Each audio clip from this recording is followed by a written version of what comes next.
because it was thought it was crazy, but actually really general stuff happening. Actually, it was definitely something else.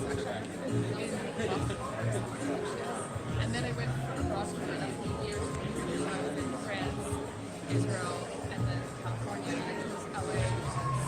Like, I wanted to do my professional blogging about like influencers and cast and athletes and all this stuff. And then about like the doctors and health side of it, and then also the nonprofit. I think that just was a lot of better stuff that I was about. Like needs section is like profit and stuff. So it's sort of like it's well so much. It's going to be 5 minutes presentation. It's going to be more like a side project, and also my brain. I want to write some video about like how I do it.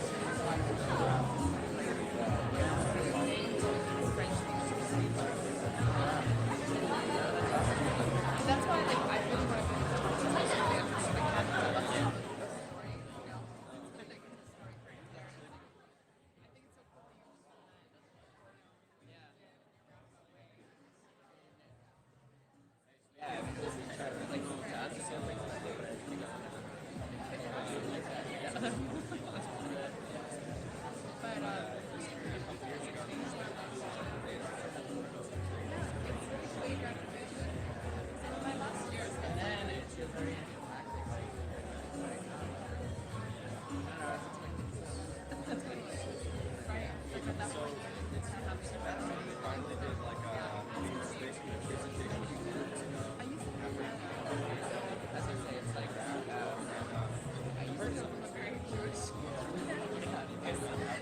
I see you. I can know your type. Yes, I do cross talk. No, I mean, yeah. It's like generally affecting some revenues like first. But I was like,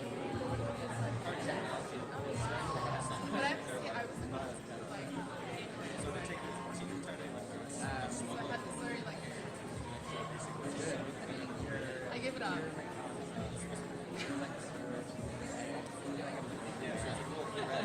It's weird because I'm and on my down. But it's like a weird cultural thing. That's not a quarter. That's my dad is like, they're trying to know. They live in New York. Okay, that's where this is. Yes, yeah. Mostly in the semester. I got more of the. We joked that which one she got even worse than a doctor and a heart medical. You know what I mean? She went like. What kind of doctor? Yeah, that's good. Yeah.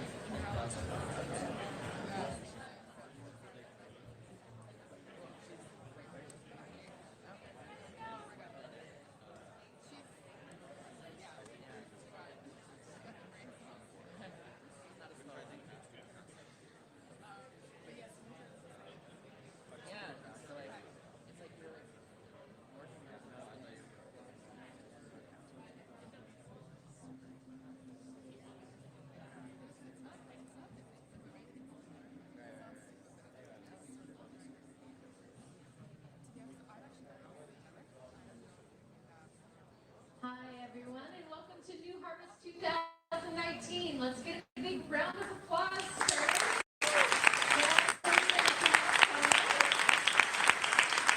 who's excited to be here? All right. Hopefully that's going to attract the sort of the stragglers from outside to come in so we can get started. Really quickly, I'm going to pass the mic to Isha, who's going to start with our opening remarks.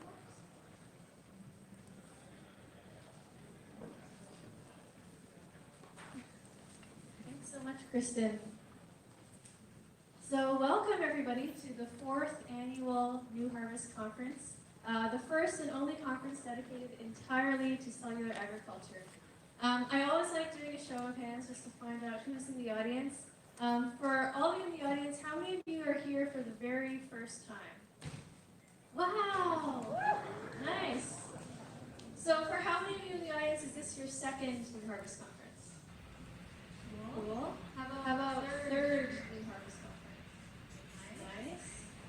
And how many of you have been to all 4 of the New Harvest Conferences? Nice. There's some real heads here. But for all of those those of you who are here for the first time, welcome. And I just wanted to share that the New Harvest Conference is just one piece of what New Harvest does. We're working mostly in advancing the science behind producing meat, milk, and eggs from cells instead of from animals. I really, there's so many people that contribute to this work, donors, scientists, students, and we're very, very grateful for this big community, but I really wanted to point out the superstars of the team, the superstars of New Harvest, who are the heart of the organization, and that are the staff. And these are the people who really work to advance the future of food every single day. And with that, I'd love to call to the stage Dr. Kate Kruger, Mira Zassenhaus, and Lanto Haravolomina.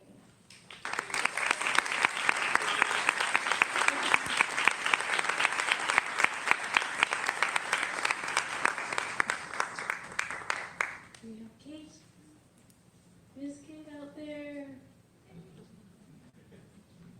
Do you guys want to all yell for her? Kate, we're looking for you!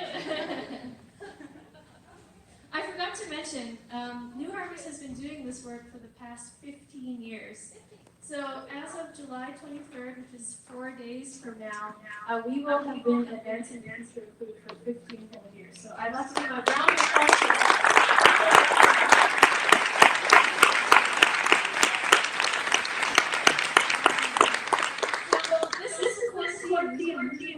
This work happens every day. So Kate Kruger here is our research director, and she's with enormous strategy, creativity, and rigor. And thanks to her work, we're able to do incredible research. Kate has taught me that being a critical science is not just about finding science, it's about bringing together awesome people, an incredible community, knowing how to work the academic system, and work with really awesome people. So thanks so much, Kate.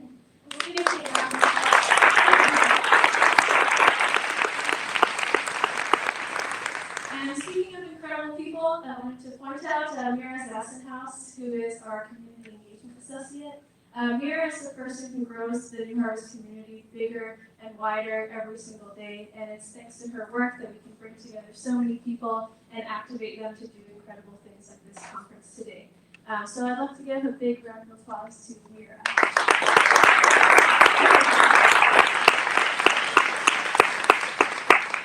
And Lanto is the person who makes the New Harvest organization an organization. And it's thanks to his work that we're able to be a well-machine that can push forward the future of food ever more effectively. Thank you so much.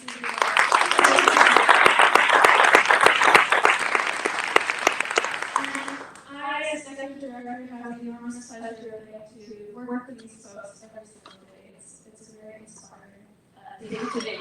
Unbelievable. So with that, what did I have to do next?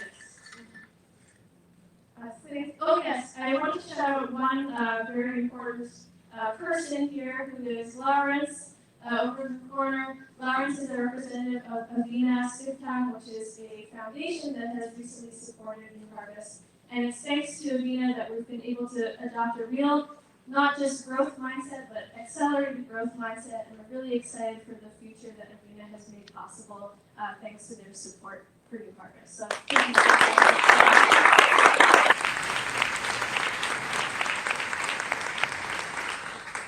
I'd love to call so many people on stage, but we have to get this show started. So instead, I'll pass the mic on to Kristen, who is our MC. She's Director of Strategic Operations at OpenTrons and a New Harvest donor and our MC for the next couple of days.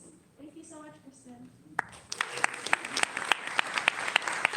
Thank you so much, Michelle, and thank you, everybody. I'm so excited to be here. I have a background in molecular biology and biochemistry, and now I work in robotics, but I've been a fan of cellular agriculture since I learned what it was. Unfortunately, not 15 years ago. Probably about 5 or 6 years ago, I started to learn about the promise and potential of cellular agriculture, and it was largely thanks to New Harvest. It's really been a focal point in my education and learning around this.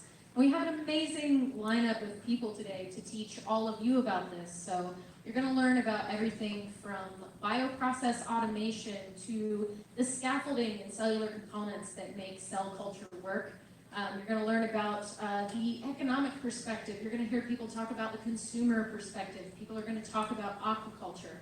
So this is going to be a pretty great primer for those of you that are here for the first time, for those of you that are new. And for those of you that are kind of old hat or have been working in the field, it'll be a great way to connect with all of the people here who are doing work in this field and in this area. So very, very excited to be sort of just chaperoning you through the process and excited to meet all of our speakers today. The first thing I want to do, though, is I want to get everybody onto Slido. So the way that we're managing Q&A, instead of having one of our lovely volunteers run through the crowd and hand everybody a microphone today, is we're going to be using Slido. So if everybody can pull out your mobile device and go to, from any browser, www.slido.com, and then you insert New Harvest 2019. I'm also going to do this with you from up here on the stage. And we're going to do just a practice run here at the start of the conference, practice run or two, just to make sure everybody gets the hang of it. And then when you have questions for the speakers on the stage, you're going to use this to submit them, and then we're going to be running them through Slido on the stage, and we'll select your questions to ask to the speakers. So once you're in, you're going to see questions and polls. You can type a question, but the first thing I want to do is a poll. So one thing I'm really interested in, given all the new faces in the crowd today, is where everybody has traveled from to get here. So first question is, where is everybody based before you came here to MIT Media Lab? All right, let's see. London's pretty big. We've got a pretty big contingent from London, Boston, New York. We've got Chicago, California, Newcastle, very nice. New York/Miami. That's got to be a hard commute. All right, let's see. Toronto, Singapore, Seoul, Paris, New Zealand. Wow. So this is really incredible to me. Like this shows just the incredible international crowd that we have here today. I'm sure it says we've got 147 responses, and everybody isn't quite represented up here in the word cloud, but this kind of gives you an idea of the reach of cellular agriculture across the globe. Wow, yeah, very nice. So yeah, a lot of people local to Boston, and then New York and London and California, obviously. So these are some of the big hubs of biotechnology in the United States. Okay, great. This was a great first practice run. Thanks, everybody.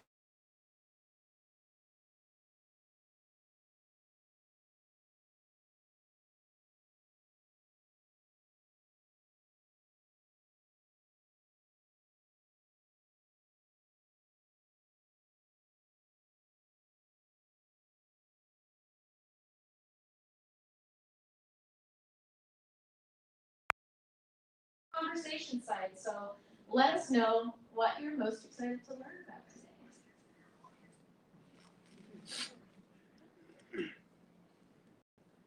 Oh, a lot of people interested in research and grants, ice cream. People are interested to learn about Natalie. Excellent. She's going to be on stage talking in a couple of minutes. People are interested in meeting people and aquaculture. Excellent. Perfect day. Scaling. That's going to be a really interesting one, right? Bioprocess automation and how do you actually scale the production of these products. Commercialization, fish, meat. I see a lot of cell and cell-free up here, and then a lot of learning. And I think we're going to be able to touch on all of those things. And yes, you're going to be able to hear the fellows speak right after this. So thank you so much, everybody. I'd love to get a big round of applause for Isha and the New Harvest organizers.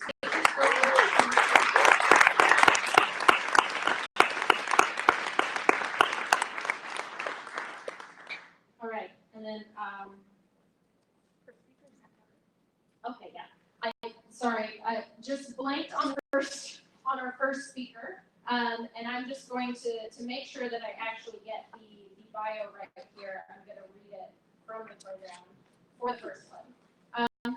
So the first session of speakers are going to be our new Harvest Fellows. So I'm very excited to invite Santiago Campuzano to the stage. He's a new Harvest Research Fellow, obviously, and a master's student at the University of Ottawa under the supervision of Dr. Andrew Pelling. And he's going to be talking about decellularized plant scaffolds for guided cell alignment. So please welcome Santiago to the stage.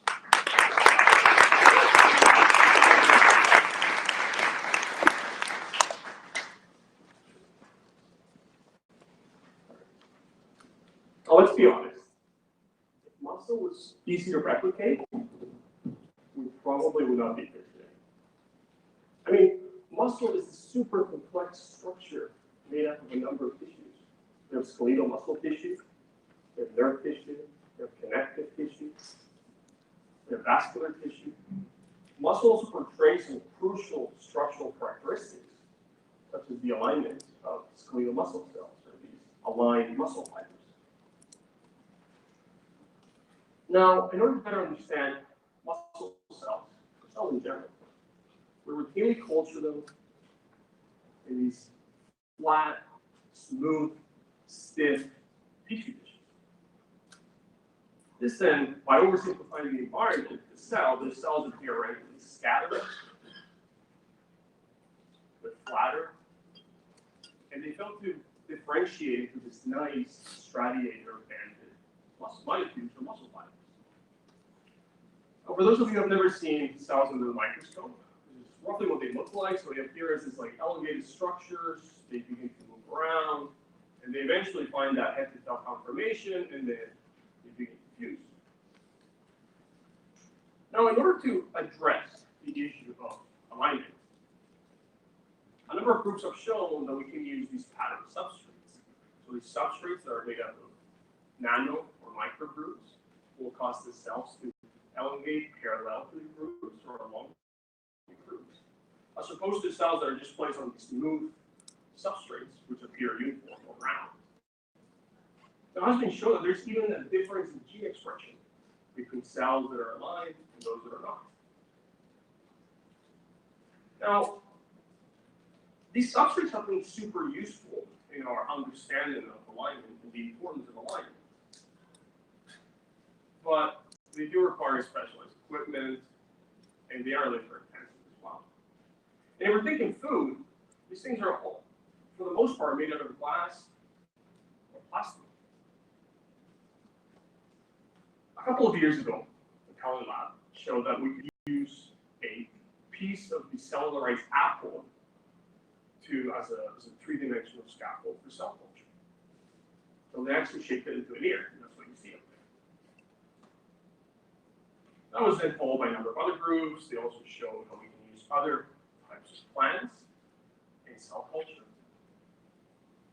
Now, the abundance, biocompatibility, animal-free nature, relative low cost of these substrates or of plant tissue makes them a very promising scaffolding material for cell editing. So one day I was thinking, I was like, okay, I was thinking about my thesis and the purpose of my research, which was to figure out the potential applications of decellularized plant tissue in cell editing. So I was thinking, I said, okay. So I went grocery shopping for biomaterials, like one does. And I was thinking, I said, okay, well, what plants or mushrooms, yes, resemble or have a meaty texture? And things like oyster mushrooms, you have portobello, you have jackfruit. But one of the things that we got really interested in was celery. How do you think of why celery? Well, we thought, we're like, okay, it had a really nice fiber structure. And it always gets stuck to your teeth.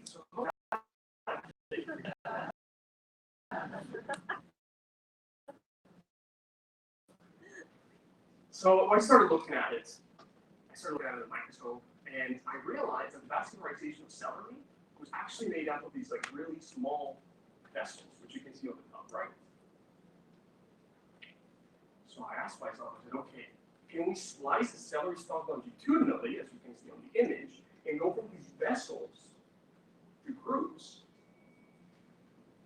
So that's what it shows. So we kind of slice it, we get those grooves on the bottom right. And the nice green strip that you see going across the screen that I'm showing you, it's actually the vascular bundle that has been cut longitudinally. And yes, if you look closely, I'm wearing my ginkgo shirt. Big fan. So, when we look at that closely under the microscope, when we look at that closely under the microscope, we can see that we now created these nice pattern, or these micro grooves. When we measured these grooves, we realized that the diameter was somewhere between 20 to about 40 micrometers in diameter. Which, and interestingly enough, that was actually in the range necessary to induce optimal alignment and differentiation of muscle cells. So, you'll remember this picture, right? I showed earlier that if we place cells in these patterned substrates, it will align. So we started thinking, so we hypothesized that if we can place cells on this, where's my piece of celery? I think I piece of celery. Put cells on that vascular bundle, or on these grooves that we just created, we hypothesized that the cells will align parallel to the vascular bundle. And not only will the cells align, but we didn't expect them to also fuse and form myotubes. Or these multinucleated structures, these are the baby muscle fibers. So, first thing I wanted to do was to figure out the orientation of the vascular bundle. And what you can see behind me is actually the vascular bundle that has been labeled with a fluorescent dye in order to kind of isolate it. And you can see that it's going horizontally. Now you might be wondering, what exactly is all this? Well, that nice kind of helical structure that you see on the bottom, that's actually part of the xylem. So the vascularization of plants is mostly made up of phloem and xylem. Now I have to be honest. When I look at stuff like this under the microscope, I get paid. I love it. Because, I mean, to think that something this simple is actually that complex, to me, it's incredible. So, we started thinking. We said, okay, so we now know the orientation of the vascular bundle. So if it's going horizontally, you're increased. Perfect. Then we place cells, skeletal muscle cells. We culture these cells for 10 days in growth media in order to let them adhere, kind of move around, align. And then on day 10, we label them. We label the actin, which corresponds to the cytoskeleton, and the nucleus. As you can see, the long axis of the nuclei, or the apex, and the actin filaments are actually aligned parallel to the vascular bundle. So the next thing I wanted to do is, okay, great. Now, what happens if we induce differentiation? Will we get nicely aligned myotubes? So we come back. First thing, find the vascular bundle, figure out its orientation, and as you can see behind me, so it's going across once again horizontally. We repeat our experiment, so we place the cells in this growth medium for 10 days, and then we place them in a low-zone environment in order to induce that kind of fusion event or differentiation. And on day 5, we label an early differentiation marker, which is a myosin heavy chain, and we also label the nuclei. And once again, you can see that now these myotubes are also aligned parallel to that. These like baby muscle fibers are formed along the vascular bundle. So the next thing I wanted to do now is just quantify the data in order to compare. So we used an image processing algorithm to analyze the particles and figure out the orientation of those particles analyzed. And it gives us this nice histogram, which has a clear peak at 0 degrees, which is pretty much telling us that the particles analyzed, which in this case are the green particles, most of them are roughly around 6 to 0 degrees, which is what we see on the screen, so they won't horizontally. So the next question then was, what happens when we culture cells outside of the vascular bundle, so on the non-vascularized tissue? So this is kind of what 90% of the cellular would look like under the microscope. So we labeled the plant cell walls with this fluorescent dye, the exact fluorescent dye that we used in the previous images. We repeated our experiments, so we cultured the cells for 10 days, we differentiated the cells for 5, and you can see, for the most part, the myotubes appear somewhat randomly scattered. We use the exact same image processing algorithm, compare, and you get a relatively flat histogram.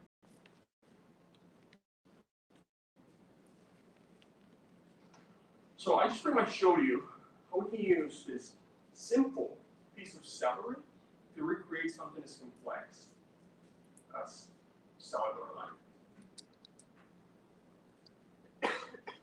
Well, let's remember this. Let's go back to the first slide to remember this.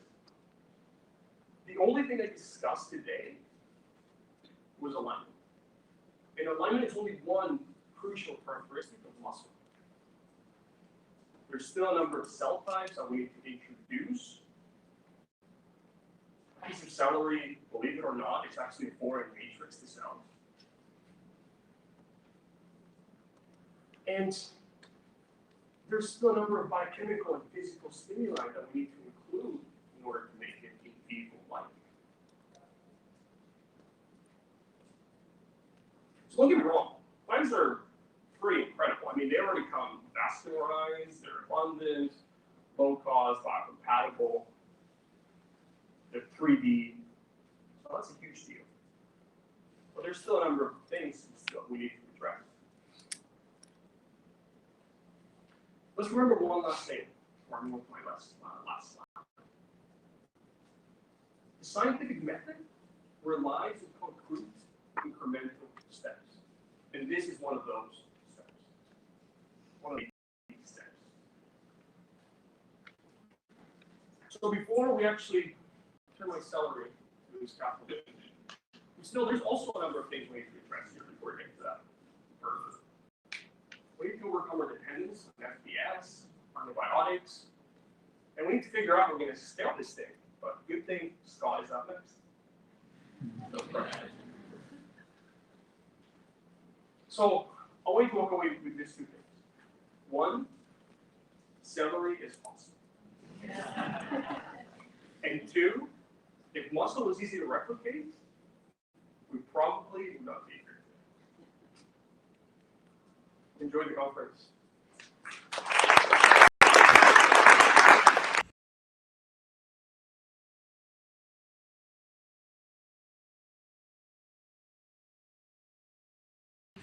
I'm really into celery now. So I would love for everybody to start typing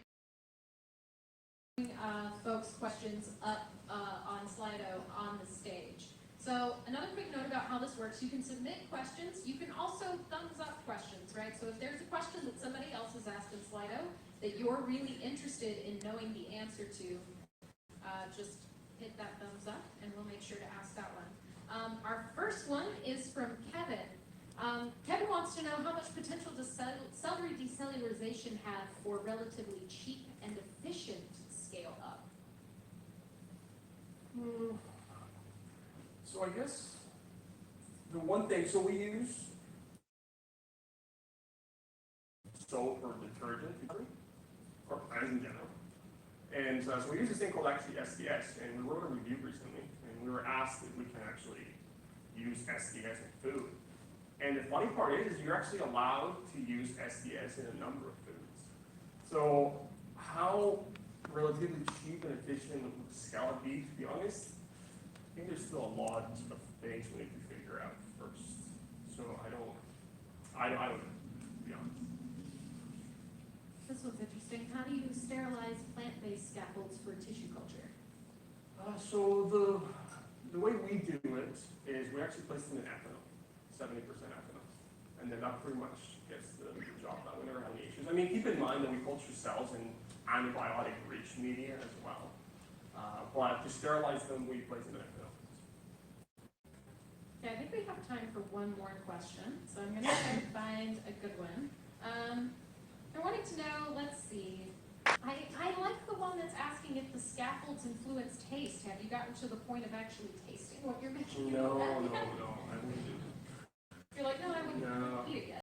I wouldn't eat it yet, no. It depends on if you like the taste of celery, I guess. I don't even like celery. Oh, I think it tastes awful. yeah. So I haven't yet. Yeah. For a number of reasons I haven't tried it. All right, well, I think that's all the time we have for Senti. I'd at least give him a round of applause.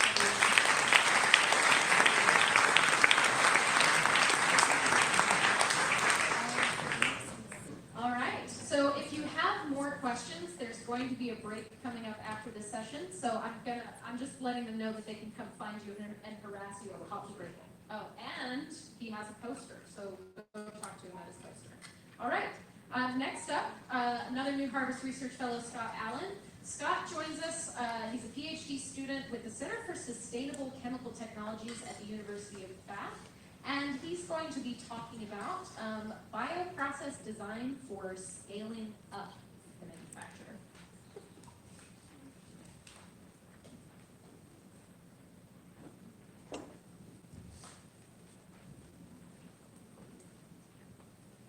Hi everybody. That was louder than I expected. Firstly, I would just like to thank New Harvest for having me here today. As mentioned, my name is Scott Allen. I'm one of the New Harvest Research Fellows, and I'm a PhD student at the University of Bath in the Department of Chemical Engineering. I'm working with Dr. Marianne Ellis and Dr. Paul DeBank on bioprocess design to scale up culture meat production. And the focus of my research is on the resumption bioreactor. Today, being the second speaker, I'm going to provide you with a bit of background and talk about the challenges we face to reach commercialization. I'm then going to discuss some of the design considerations for designing research, where I've done some in-house production of scaffolds for use in the bioreactors, and then one of the bioreactor types I'll be operating. But first, I'm sure many of us here today have seen a schematic similar to this, which describes the culture meat process. But what I want to bring to your attention is that this is very much a simplified overview of the process, and each of these steps will require significant research and development. Now, as mentioned, my work focuses on the bioreactor side of things. Currently, we know that culture meat is no longer science fiction. There have been a number of prototypes produced by some of the startups within the space. However, we aren't currently able to go to a supermarket or a restaurant and purchase these products. That's because they need to be commercialized. We essentially need to reduce the cost of production to try and get that price down to a price parity with traditional livestock products. But there are a number of technical challenges which need to be overcome till we get to that point. I like to think of them in these four areas: cell culture media, the cell line, scaffold, and bioprocess design. But what we need to remember is just because you may be focusing on one area, they are all interlinked, and any decision you make with regards to one area impacts the others. As an example, although my work focuses on bioreactor design, the type of bioreactor you use impacts the scaffold form that is required, and consequently the materials that are suitable for that scaffold.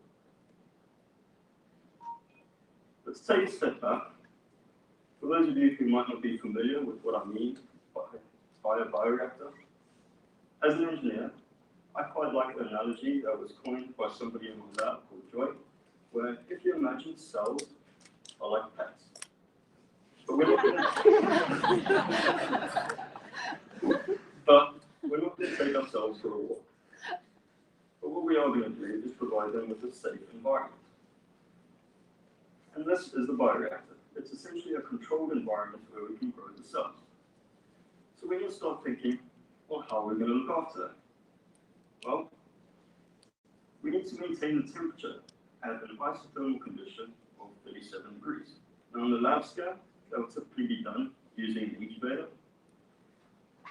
we start getting bigger in size and scaling up, it will probably be more efficient to use a jacket with heat transfer medium. Then we need to think about the food that we supply. How are we going to get them to grow? Well, this is done with what we call cell culture media. But when we're thinking about the bioreactor design, we need to think about how we're going to supply that media to the cells. So there are three main operation modes. We've got batch, fed batch, and continuous. And as we start scaling up, the more efficient modes of operation are the fed batch and continuous. Now, some of you might have come across the term perfusion. This is essentially a subset of continuous operation where we actually retain the cells within the reactor. Now, this is important for us because the cells are our product of interest. So we don't want to be losing them from the reactor as we flow the media in and out. One of the benefits of operating in continuous mode is that we essentially have a constant supply of fresh substrates. But we also have the benefit of removing the buildup of toxic byproducts such as ammonia and lactate that can adjust the pH. We also need to think about oxygen. Now, this is well known to be a limiting substrate in cell culture, so that we need to make sure that oxygen concentration is the same in all areas of the reactor. So we need to think about how we're going to introduce oxygen and also how we're going to make a homogeneous environment within the reactor. With some reactor types, this can be done by using an impeller to make sure it's well mixed. But we are dealing with mammalian cells now. They are more shear sensitive than prokaryotes and yeast, especially when we're thinking of adherent cells. We need to make sure that the shear stresses aren't high enough to detach the cells from the scaffold that they're growing on. Now, this bioreactor forms an integral part of the upstream bioprocess. We recently published a review article where we discussed a number of the key design considerations that need to be taken into account when designing an upstream bioprocess. And today I'm just going to go over a few of those with you. Firstly, you need to think about the cell starting number and cell-specific parameters such as growth rate. This is important because it dictates the length of the batch time that you need to actually get your product, and consequently how much of your product you can produce within a year.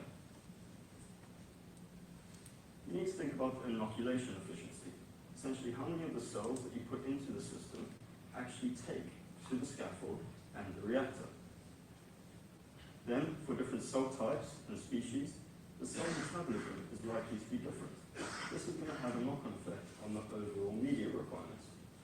Now, the importance of this is twofold, both in terms of operating expenses, as it is one of our raw materials, it's a feedstock, as well as capital expenses, as media requirements dictate the flow rate that you supply the reactor with, which consequently has an impact on the sizing of the vessels, piping, and pumps. For different reactor types, you need to think about how you're going to introduce and remove the cells. Another important consideration is passaging. Especially for adherent cells, we need to maintain the cells within the limits of a minimum and a maximum cell density.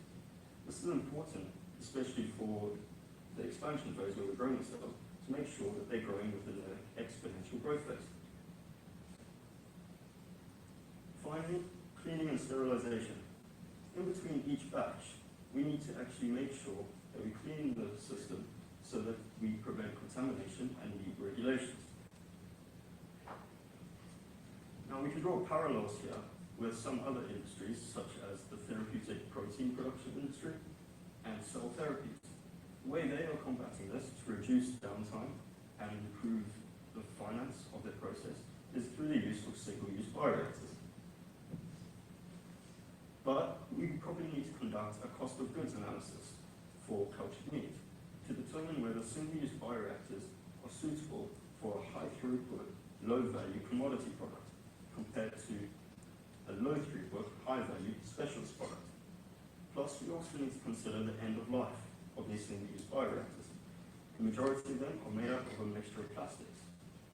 So will they be recyclable, or will they end up in landfill?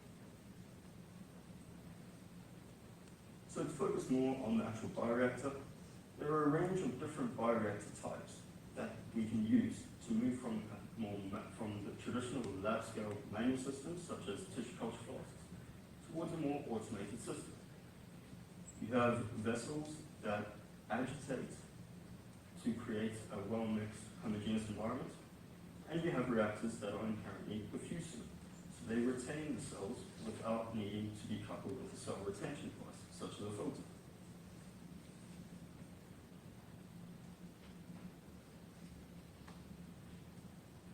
So within our lab, the Ellis lab in the UK, we are currently working on 3 different types of bioreactors.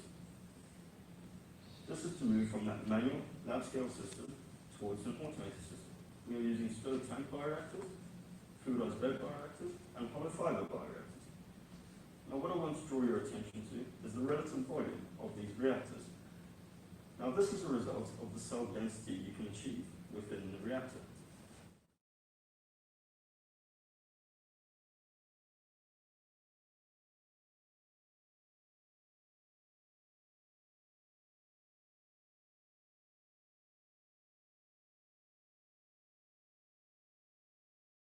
You can reduce the floor and land space requirements. You can also reduce the the operating expenses as a result of the energy requirements to maintain it at the 37 degrees. But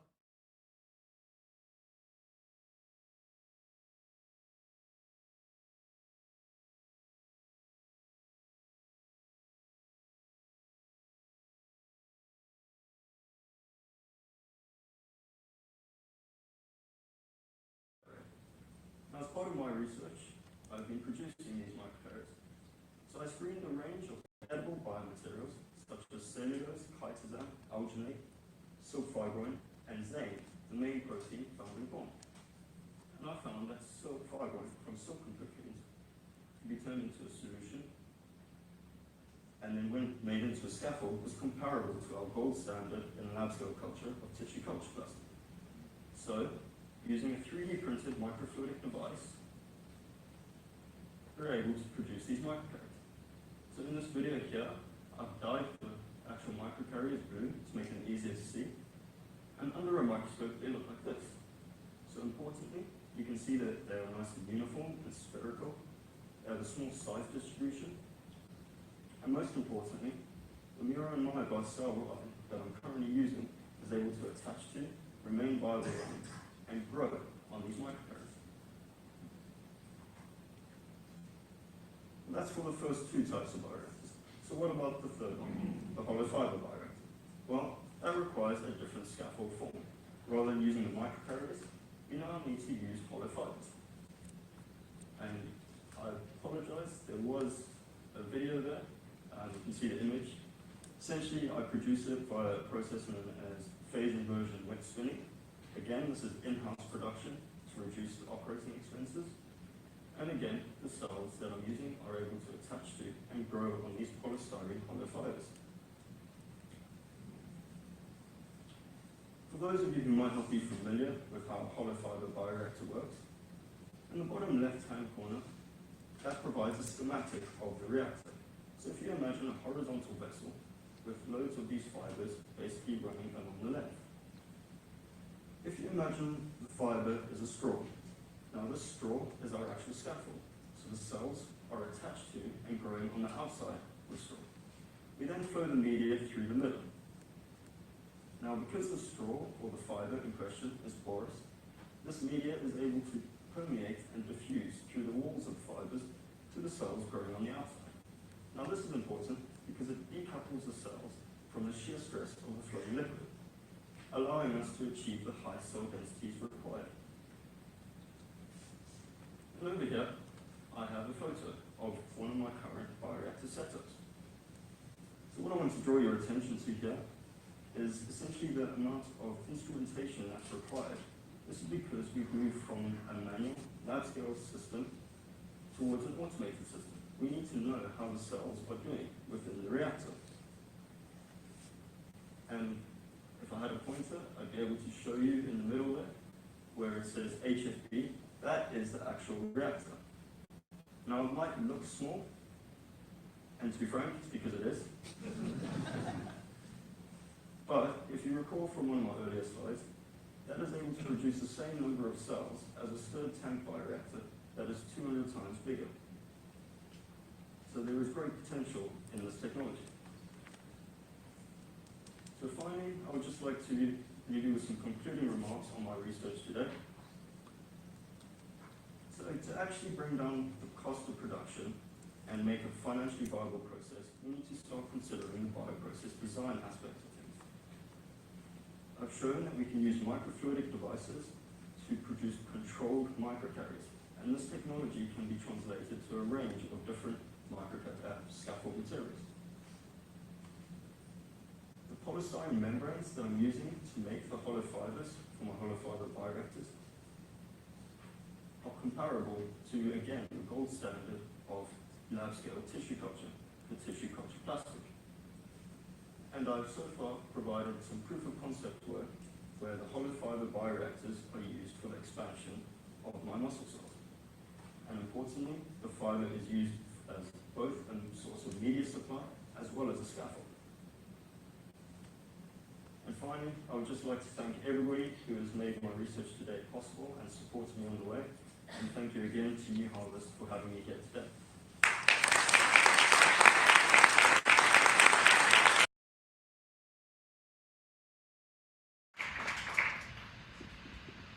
Hello. That was great. As a robotics and hardware nerd, this was a very exciting talk. All right, so we're going to go ahead and kick off questions. The first one is very interesting. Is this an energy-intensive process? So would it be possible to use solar to supply the energy, or would that be too costly? Is that something you thought about? So personally, I don't know the costs associated with solar PV, so unfortunately I can't comment on that. Yeah.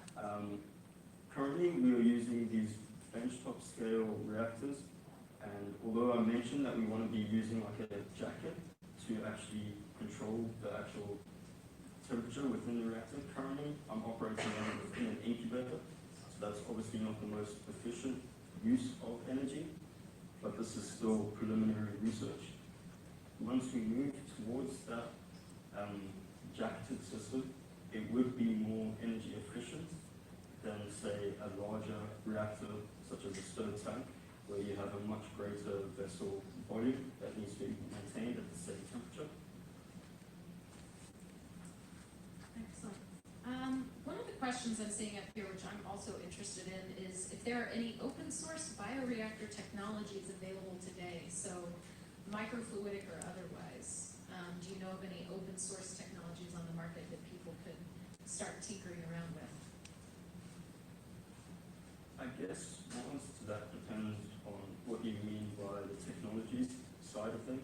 So if you're looking for, say, a computer-based platform that pulls in all your sensors so that you can actually watch the monitoring online, I'm sure there is a system for that. But in terms of open source physical hardware, such as the vessels and that, you're still going to need to purchase them. So it's not going to be free. How do you recover the cells from the hollow fiber reactor in a continuous way? So, very good question. That is something that I'm currently looking into. One way that we currently do it is by essentially excising the scaffold from the reactor. So we dismantle everything and then cut out the fibers and then remove the cells by enzyme dissociation. But there is the potential to move towards in situ dissociation, where we're essentially using some valves, redirect the flow of the enzyme dissociation liquid into the actual reactor system to remove the cells. Hope that makes sense. Yeah. This one's interesting. Are the microcarriers consumed over the duration of the run? Depends what is meant by the term consumed. The microcarriers I was producing, the intention for them is they are edible, so they would be in the final product, so they aren't consumed. But you could use a different scaffold material that was biodegradable so that they do break down over the process of the actual bioreactor run.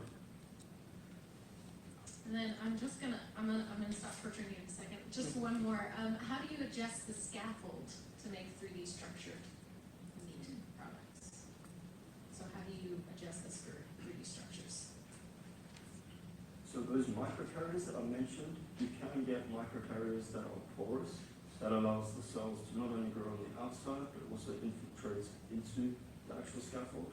And then if, for example, you did use one of the biodegradable ones, as the cells grow and start depositing their own ECM, if the scaffold breaks down, you then start replacing that scaffold with an actual extracellular matrix, creating a more 3D cell product. Okay, thank you so much for your time. And everyone gets started.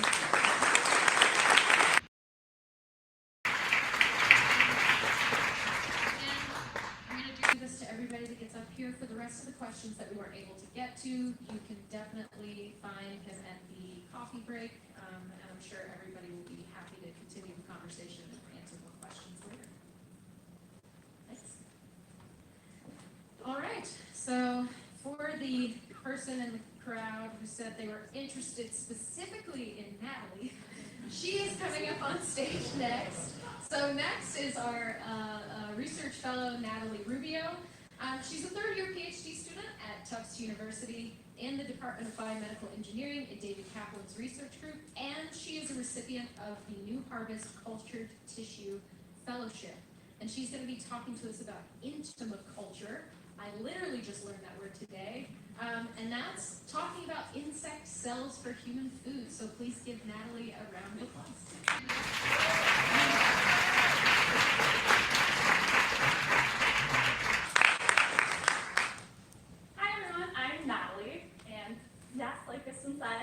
I culture insect meat. So instead of making beef from cows and pork from pigs, I make bug meat. And I promise this isn't because we ran out of other animals to culture. I'm not just trying to be novel and cool. There's actually some really compelling reasons to do this that I'll get into later. So, entomoculture. This is a word I made up a few days ago. So cultured bug meat doesn't sound very appealing, and it's hard to say, it doesn't roll off the tongue.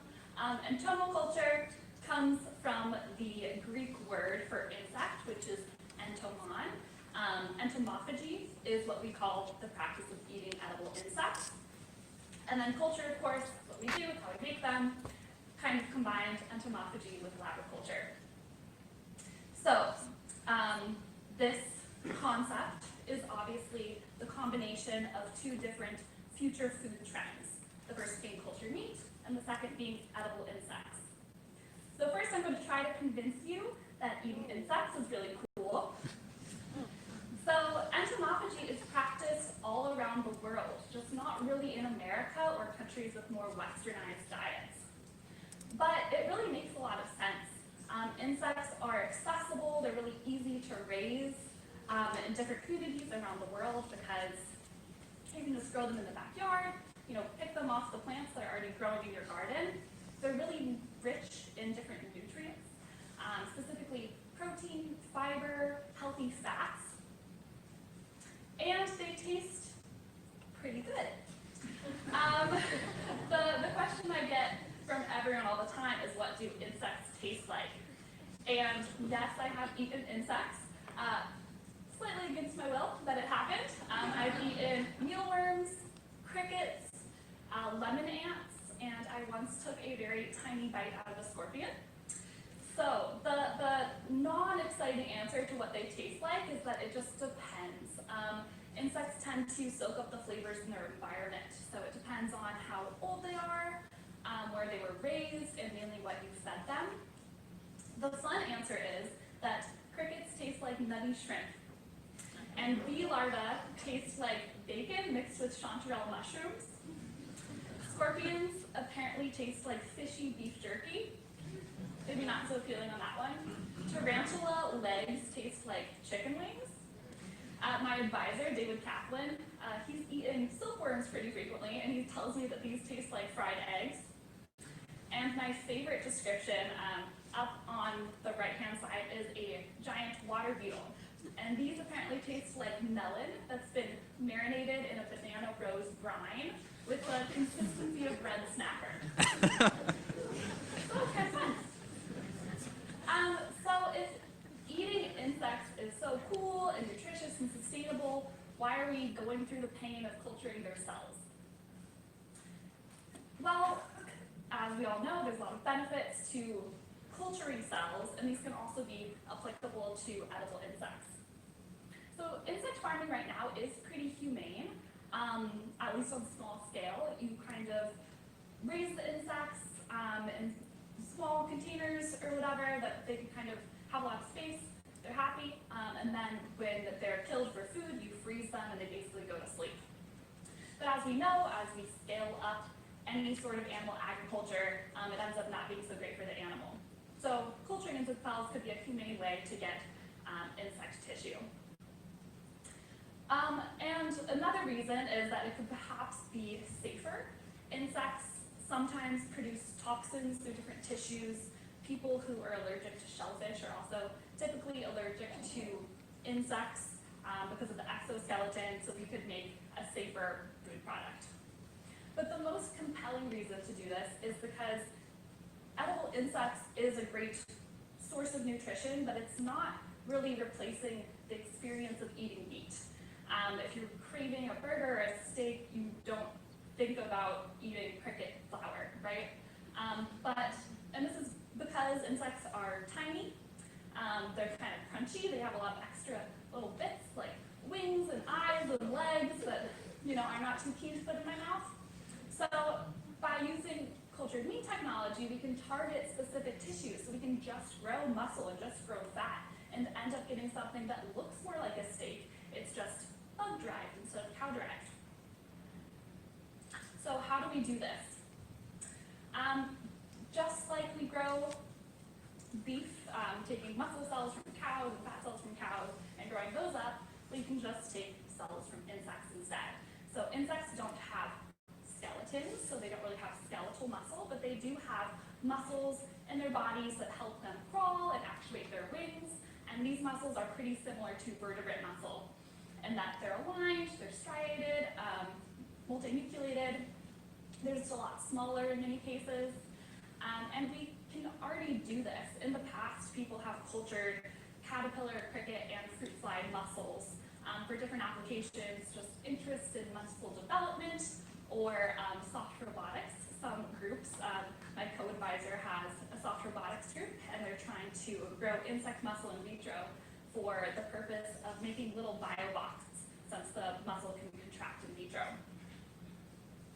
And then instead of taking adipose tissue, which vertebrates have, we can culture the analogy in insects, which is fat body tissue. So the fat body in insects is its own organ, and it's kind of a mixture of vertebrate, adipose, and liver tissue because it can store and metabolize nutrients and energy. And this fat body tissue is where all those yummy lipids are, it's where the essential fatty acids are. And just like the muscle cells, cockroach, moth, and worm fat body cells have already been cultured in vitro, mainly just for looking at how they synthesize different compounds. And then to get the connective tissue structure, so insects do have small amounts of extracellular proteins like collagen and laminin, but primarily the muscle just attaches directly to the cuticle, which is another word for the exoskeleton, and this is composed of chitin and different proteins, mainly chitin. And chitin can be made into chitosan pretty easily, and chitosan is already a really common biomaterial used in tissue engineering for other applications. So we already know how to work with it, it's very biocompatible, and although it comes from insect exoskeletons and also seafood waste from crabs and lobsters, it's also found in mushrooms. So we can have a sustainable source of this material to work with that's also relevant to insects and has already already been well characterized for tissue engineering. So,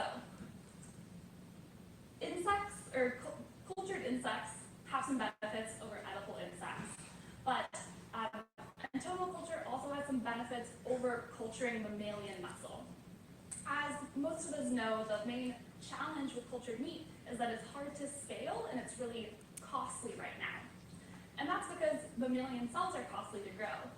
Insect cells are a little different, and it could make a platform that's more scalable and more cost-effective just through innate properties that insect cells have. So we talk about media a lot. Insect cells, unlike mammalian cells, are pretty easily adapted to serum-free media, and they don't require recombinant growth factors.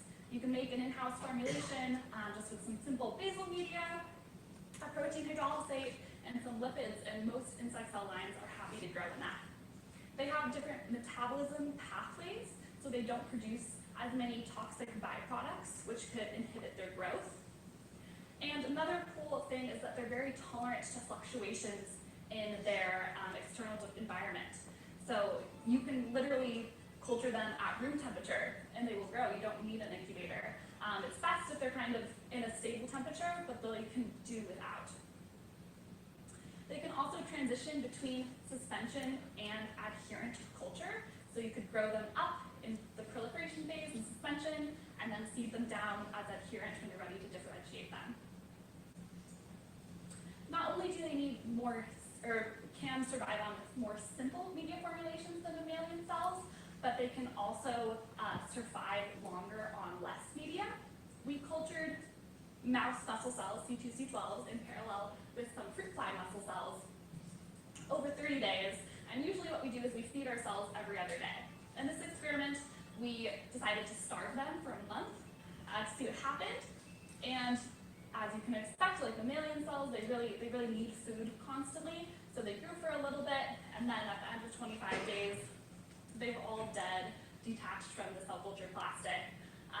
In comparison, the fruit fly cells just continued to grow and grow and grow, even on a single aliquot of media. And even when they detached from the plate, they were just kept growing in suspension and were very viable. So here's some more details of what I've done so far in the lab. We have cultured both caterpillar muscle and fruit fly muscle. The caterpillar cells is a primary line, and the fruit fly cells is a continuous genetically immortalized line, a line that a lab at Harvard established that also was engineered to express GFP, which is great for imaging.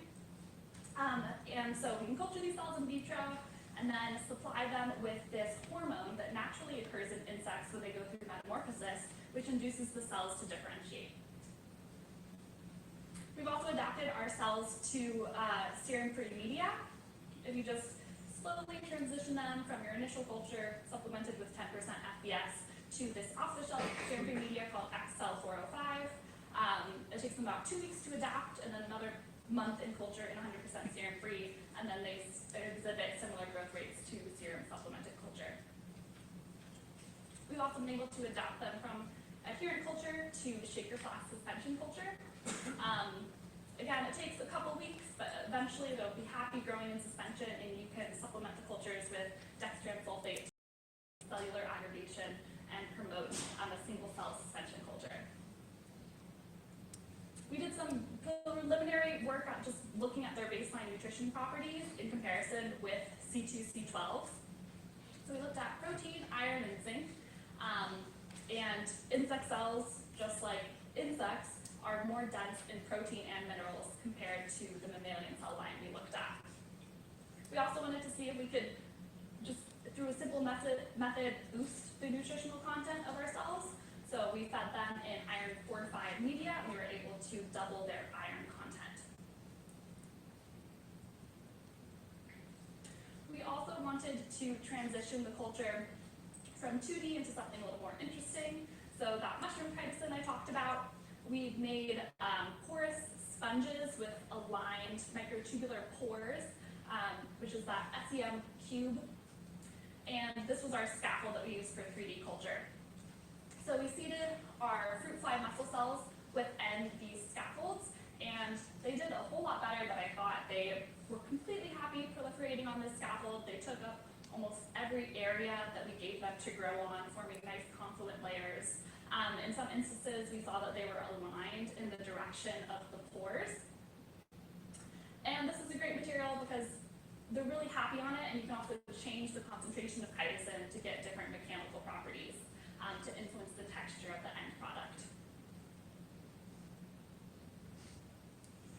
In conclusion, I hope this inspired people to think a little bit more outside the box when it comes to cultured meat technology, instead of just replicating the exact products that we already see on supermarket shelves.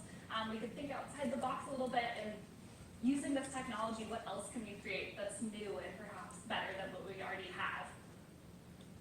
Insect cells have some unique properties that could make, just by switching our target cell type, cultured meat production more scalable and affordable. What I'm looking at next in future research is adding some fat cells to the muscle cell culture to get those lipids in there, increasing the differentiation efficiency of the cells, and taking a deeper look at nutrition. I want to acknowledge all the people that have supported me and my research along the way. David Kaplan, my advisor, Isha Datar wouldn't be here without her and New Harvest. And thanks also to the research fellows, our summer undergraduate students, and my fellow graduate students at Tufts, as well as all my collaborators. Thank you.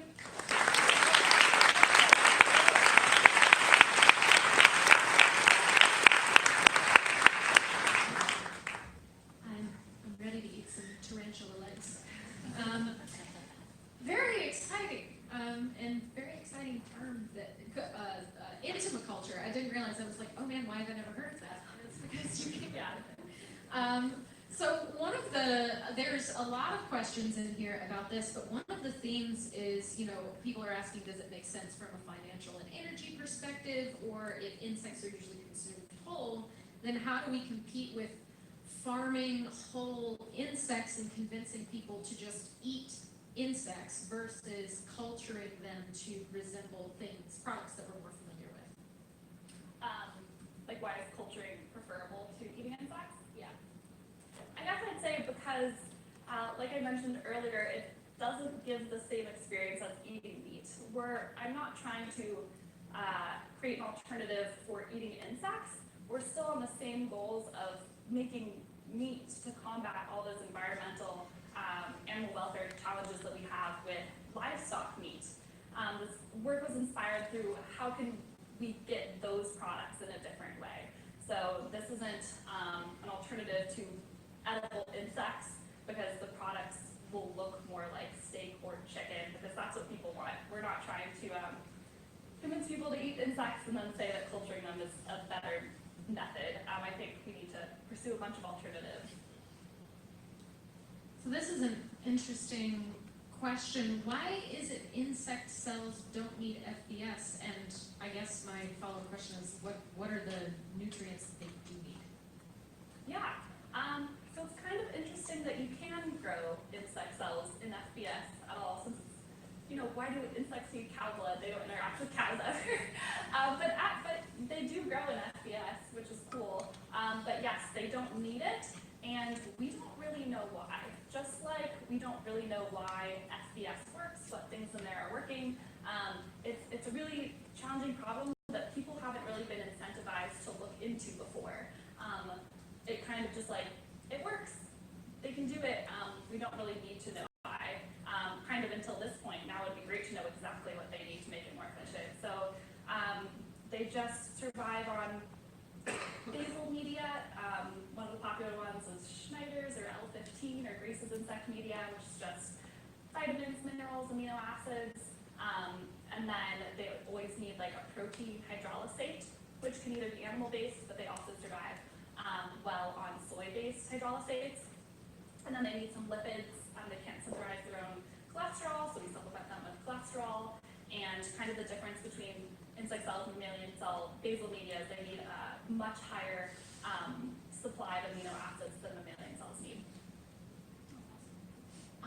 Might be thinking a little bit further ahead for this, but when do you think it would be possible to commercialize something like this? I know a lot of the cultured meat products, you're saying they'll be on, shelves by 2020, et cetera. So for something like a cultured caterpillar steak. Right. It's a complex question. I mean, I can see the path there, but right now, I'm the only person that I know working on this, so I can't do it alone. I hope other people see this as something valuable and want to join the team or work on this in parallel. And the more money we get, the more interested people we get, the faster it'll happen. That's pretty cool. And then another interesting question is, how do you transfer this culture method to marine arthropod cells? Yeah, I think what we learned from insect tissue engineering will translate very well to crustaceans.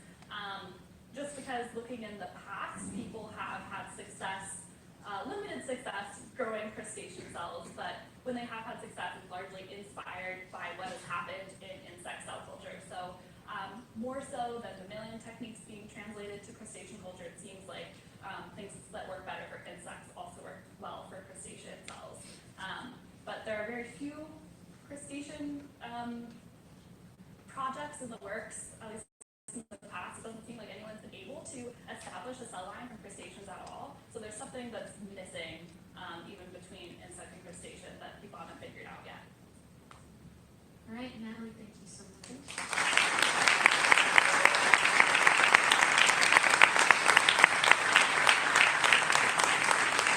Okay, everyone, keep it going for all of our New Harvest Research Fellows, please.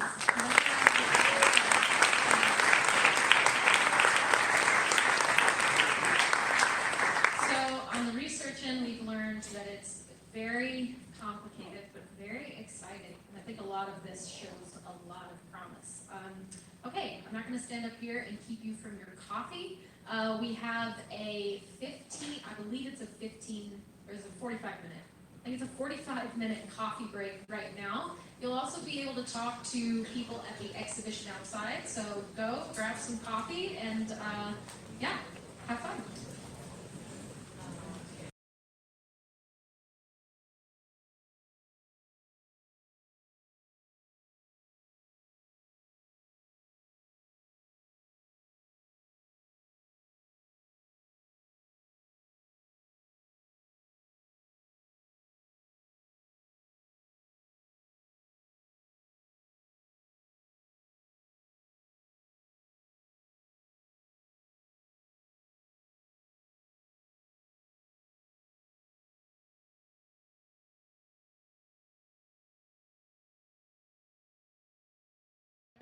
Because it was still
ones in from outside, so please start with a big round of applause.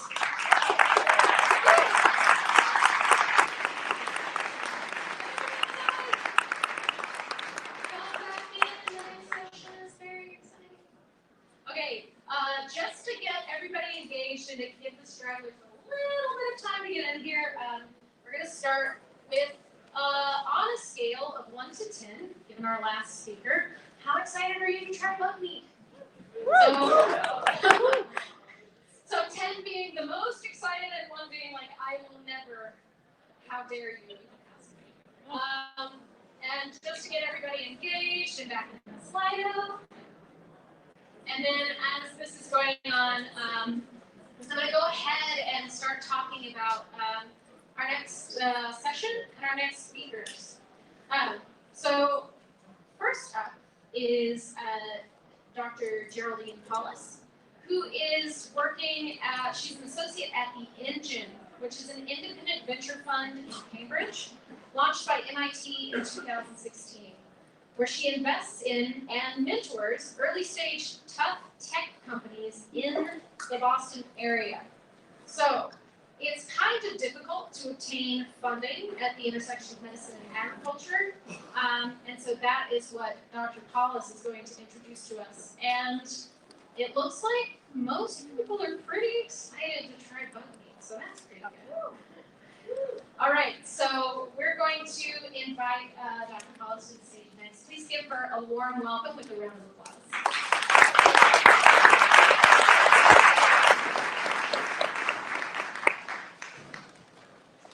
Hi everyone, I'm Geraldine, you can drop the Dr. Paulus, and very excited to be here. I represent the Engine, not a research talk. The Engine is a unique organization that was launched by MIT in 2016 with a goal to support tough tech founders and tough tech companies. We really support entrepreneurs that are working on tough but impactful problems that can change the world, that are science and engineering focused. And we help them through a variety of means. Before I start talking more about what tough tech is and our companies, I just want to show you what I mean by tough tech founders. These are the founders of our companies. You can see a wide variety in age, gender, race. We really are excited by founders who worked on the technology in the lab to become the executives of these companies and believe that they're uniquely suited to take on that role and want to help them in that transition from academia into the corporate world or startup land. So how did the Engine get started?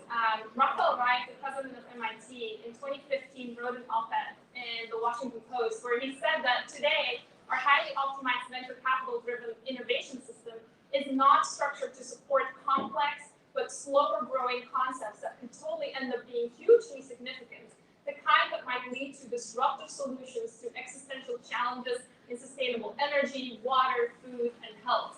And so basically he was saying, summarize, that there's a lot of venture money going to software, and that's great, and a lot of venture money going to traditional biopharma, also great companies. But there's a whole other set of wonderful companies tackling these really hard problems that might take a little bit more nurturing and a little bit more time before they are commercially successful. And it's that bucket of companies that the Engine was created for, to help support them. So what are we? We're built by MIT. We invest in early stage companies that are solving the world's biggest problems through the convergence of science, breakthrough science, engineering, and leadership. And we do that through a variety of means. We have a venture fund, about $200 million that we use to support seed stage companies working on these important problems. We have a network by which we mean we organize a ton of events and introduce people to our entrepreneurs to people that can be helpful to them along their way. This can be corporates to help them with their business developments. This can be government people to help them think through policy, regulation, but also non-dilutive funding. This can be follow-on investors. This can be other startups such that they can lean on each other because a lot of these startups, whether they be in fusion energy or cell ag, they face very similar problems in the early days. And so building that community of young entrepreneurs that can lean on each other is something that we take very seriously at the Engine. And then finally, we have our infrastructure pillar. I'll talk a little bit more about that, but basically we like to enable our entrepreneurs and remove as much friction as we can for them by giving them access to offices and labs, specialized equipment and tools. So we invest in companies that can have long-term impact.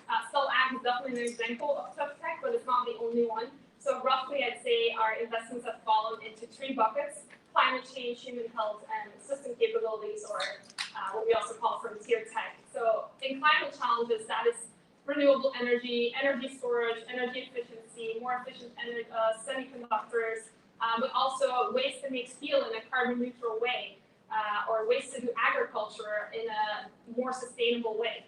In human health, as I said, there is a lot of venture money available for traditional biopharma.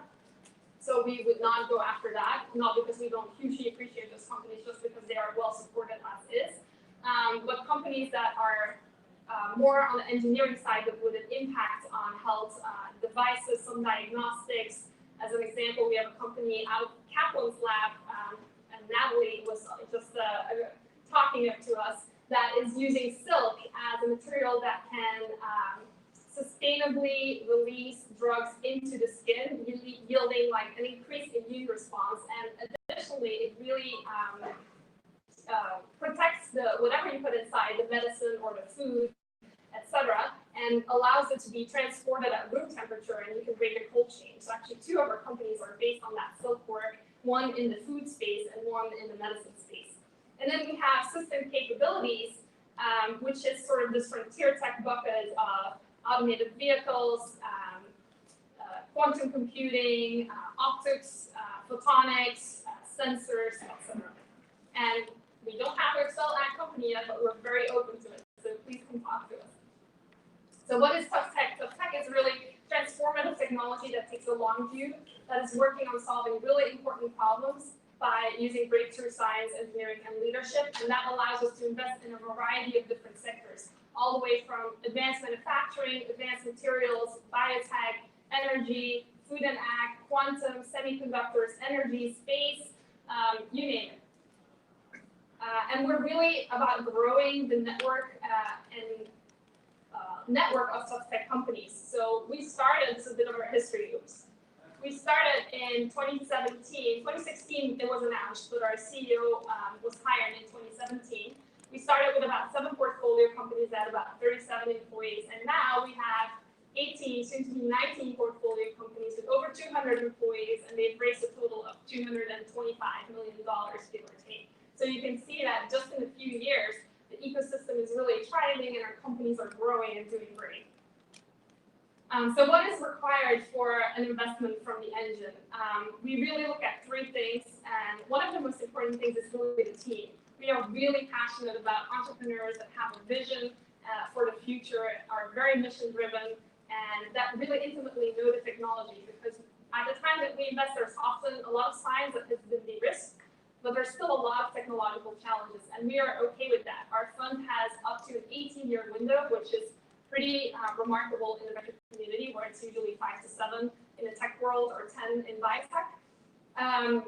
But we want to see a team that has the potential to really lead this company, but it can be a technical team to start with. We help them grow into an executive team, but we want them to have an authentic connection to what the company is doing, because it's difficult and you go through a lot of highs and lows, and if it's your baby, you're more likely to stay connected to it.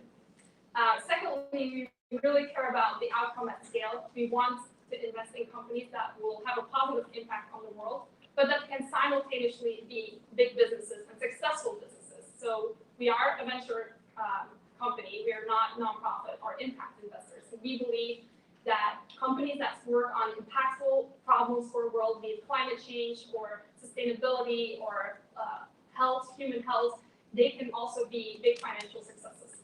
And then lastly, we want these companies to be based on breakthrough new science or engineering or the convergence of different technologies that people haven't thought to combine before.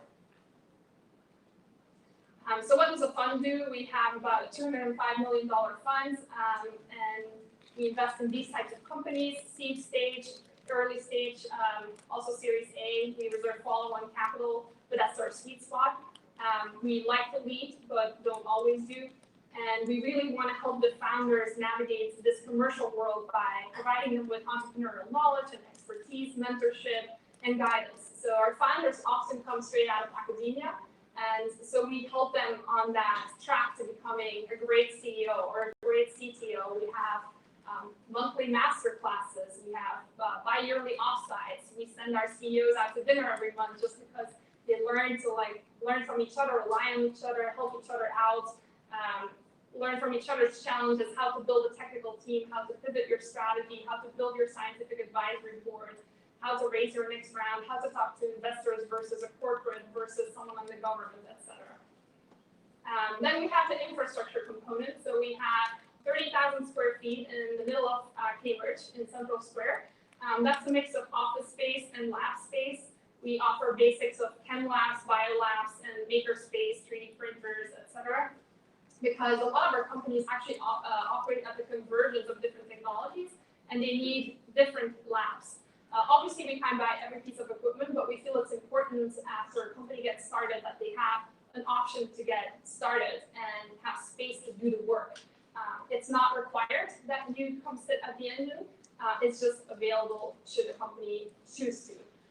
Also, we know we can't buy every piece of equipment. So in addition, we have sort of a virtual engine room, which means that we try to enable access for our portfolio companies and also our affiliate companies to specialized labs and facilities across town, such as the clean rooms at Harvard or the cell flow facilities at MIT or the mouse facilities at another university, etc. The whole idea is just to remove as much friction as possible for the entrepreneurs. And then we have our network. So we have our own portfolio companies, but in addition, we have a group of affiliate startups, which is soon to be enhanced by quite a bit. What that means is that if other companies in the greater Boston area that are working on similarly hard problems that we just didn't happen to be the investor of, but we're also strong supporters of them. Maybe they are a little further ahead than our companies, and that's why we didn't invest. Maybe they weren't, a Boston-based per se, etc. But we can all learn from each other, and so all the events we do are open to our entire portfolio, including the affiliates, because one of the goals of the engine is to really build this ecosystem for all these companies. So we don't want to be exclusive to just ours. And then we have a network of other people, be it from corporates like Evonik, Hyundai, GE, a number of others, and people on the government that are there to help our companies. And how do we engage with that network? Well, we do a number of different events. For example, in April, we had a BD Day where we organized meetings between 50 people from corporates and our portfolio companies and affiliate companies. They had about 113 meetings between all of them to get the corporates to know what is going to be the next disruptive technology and to help them make those connections early on. We have a Tough Tech Summit. Last year we had our first one. It's going to be an annual event. This year we'll have our second one. It's about 400 people, half of them entrepreneurs, the other half is investors, corporates, people from the government, from the non-dilutive side and the policy side, as well as nonprofits. So really, there's a few talks, but it's really an active day of workshopping and case studies that we discuss on how to structure a public-private partnership, how to build your board of directors, how to build and scale a technical team, etc. Really exciting day, and this year, for the first time, we're adding a second day to the Tough Tech Summit, which is focused on building out that capital stack for these types of companies. So these companies will need a lot of capital. If one of our companies is a fusion energy company, they need significant capital to be commercially successful. We are a very early stage. While we will continue to invest, if we continue to be excited, we won't be able to continue to lead. So we want to make those connections early on with follow-on investors, both Series B, C, but also private equity, non-dilutive capital, and even people from the public sector. Companies like Fidelity and Wellington, they allocate portions of their capital to privates. And maybe our companies are a little early, but if we introduce the companies to these investors now, then they're aware of what's on the horizon. And by the time that the companies make enough progress to be interesting to those types of investors, the connections have been made, they're familiar, and hopefully the willingness to invest will be there. And then we do these more targeted events called provocations, where we really want to provoke new lines of thinking, new types of companies, new ways to remove friction for tough tech companies, and they're usually focused on one area. So we did one on fusion. The result was a new public-private partnership between the government and the fusion industry. We did one on food and ag recently because it's an area that we're very passionate about. In many ways, there's very many similarities between food and ag sector and biotech. Many of the same technologies are being used. CRISPR is being used both in ag tech and in biotech. Automation, ML, and AI can be used in both. Phage therapy can be used in both. Silk can be used in both. Regenerative medicine. Regenerative medicine looks a lot like a cell ag company. But somehow there's a lot of challenges in the ag tech sector and food sector, and trying to uncover those first and to figure out solutions is something that's the topic of provocation, for example. And lastly but not least, this is our team. We have a set of great people, all passionate about these types of technologies and helping these entrepreneurs. We have 4 partners, very well experienced in the venture community. Katie and Reed started the whole thing and joined as a more life science focused partner. And now we have Oren Hoffman, who used to work at iRobot and Endeavor, joining us as a venture partner. We have an internal team that works on design and storytelling. And then we have 4 associates, I'm one of them, helping source and support our companies, as well as other people that help on the infrastructure and network side. And that's it. We are very excited about tough tech and specifically cell ag, so very open to meeting all of you entrepreneurs. Thank you very much.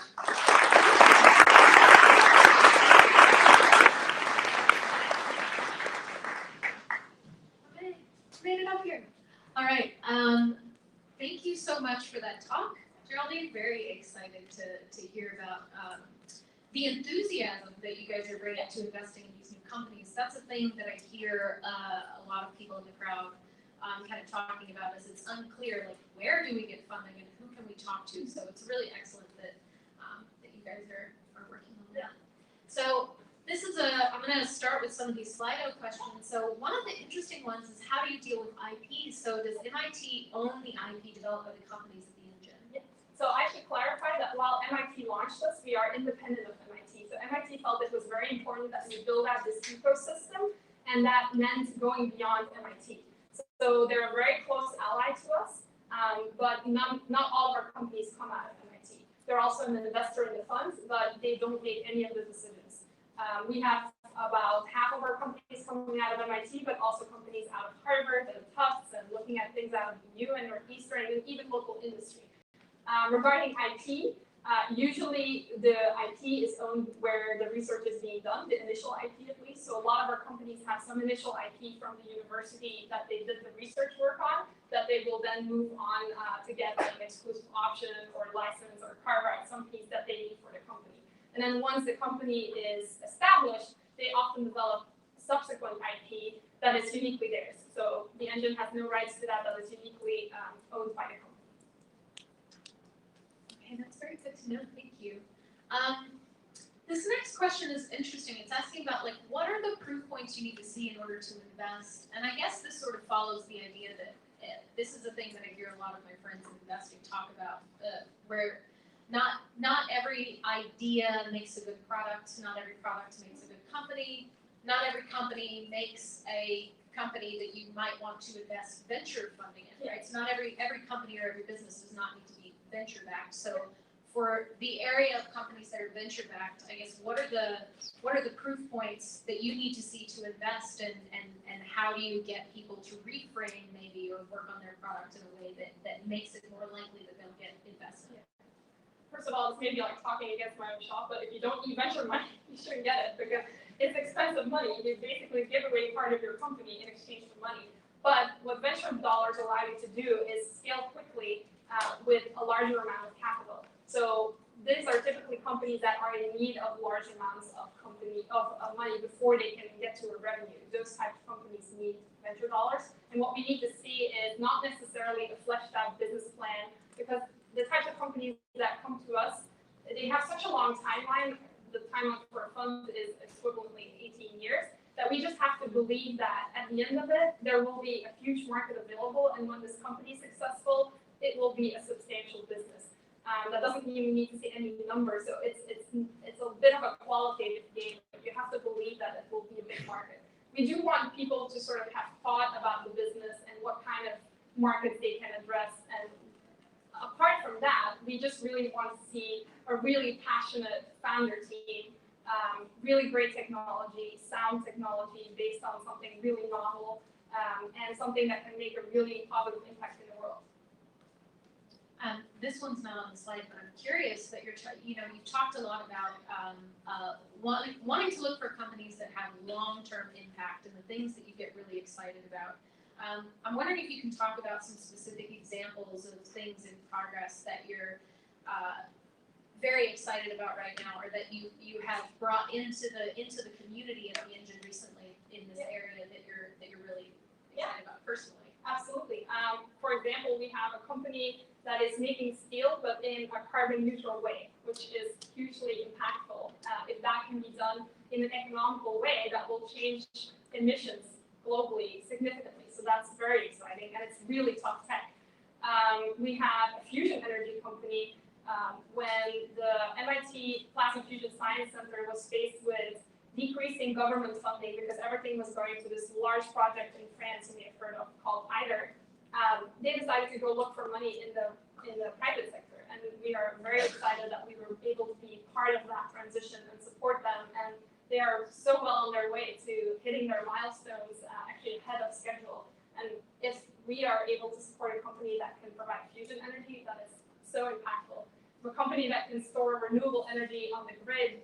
In the food space, we have a company that is working on an edible, ultra-thin, organic, and invisible layer that you can coat on food, silk-based, out of Dr. Kaplan's lab, that extends the shelf life of perishables by weeks.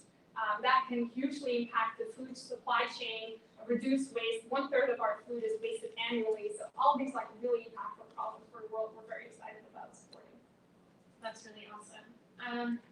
I want to get to the questions about international companies, but this sort of follows from the last questions. Have you invested in any cell ag companies or passed on any, and why? We have not invested in a cell ag company, but we also have not passed on any. So we have yet to see any cell ag companies. So come talk to us, please, because it's definitely something that we're interested in. We have definitely talked to people in the community. I have met Natalie before. I have talked to the people at WPI in Worcester, the lab that is from Glenn Medett who's working, but they're still a little early stage, so they haven't approached us yet with a real idea to start a venture. But we're very excited about it. Everybody, go talk to her. Apply. Yes. Bring your ideas. Yes. All right. Do you also support non-conventional models like worker co-ops? I'm a little confused by the question. Yeah, I'm not sure. I'm not actually sure what the questioner is trying to get at here.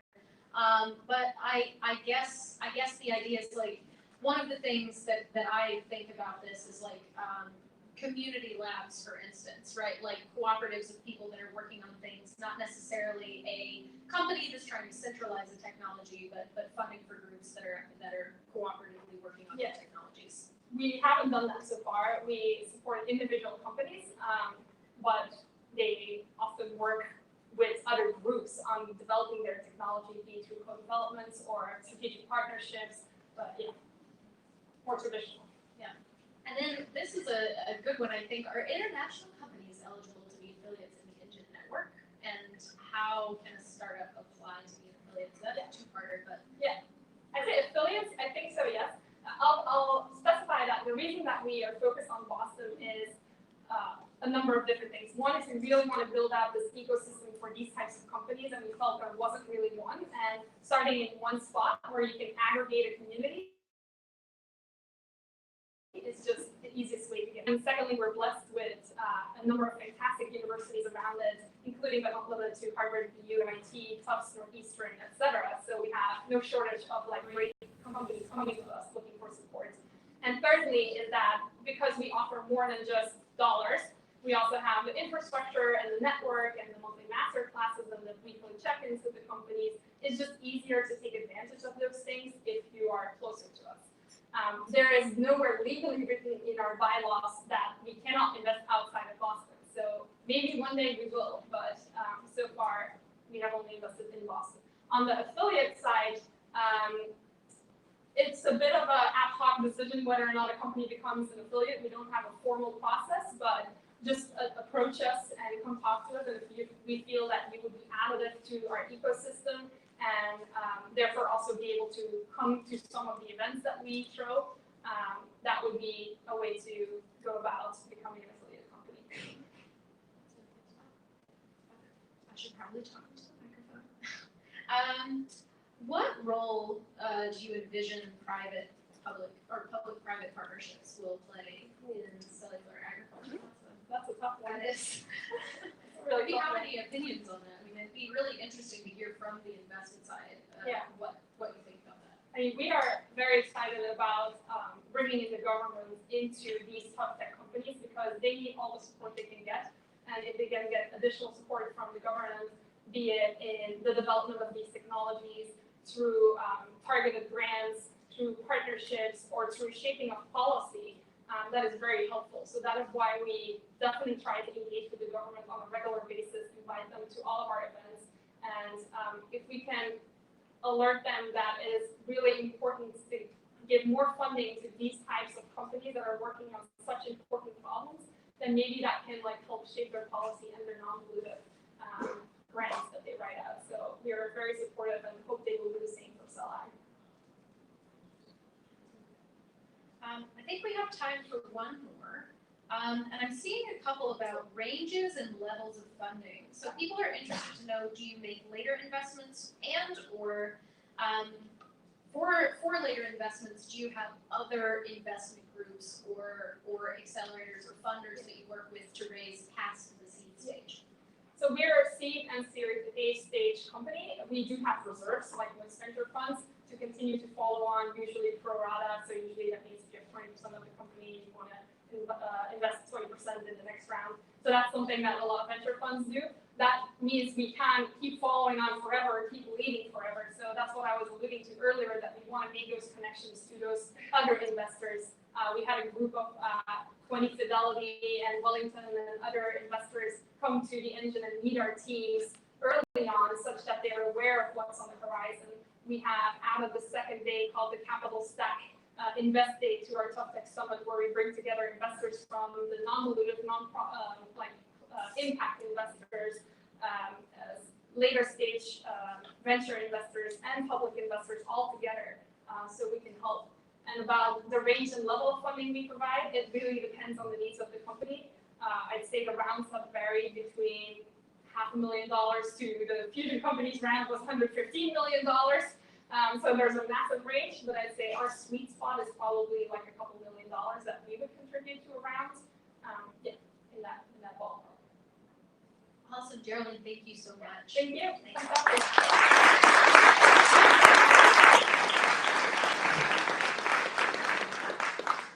All right, so we're talking about investing in companies that may or may not be making consumer products. And our next speaker, Deb Arcolio, is a partner at Transparency Ventures and is one of the leading voices within the movement for transparency in the food industry. So she's going to talk to us about consumer education and product transparency and how we can approach those topics as these goods begin to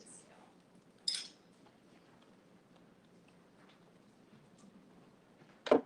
Thank you, Kristen. Good afternoon, everybody. So I'm the only thing standing between you and lunch. I'm well aware of that.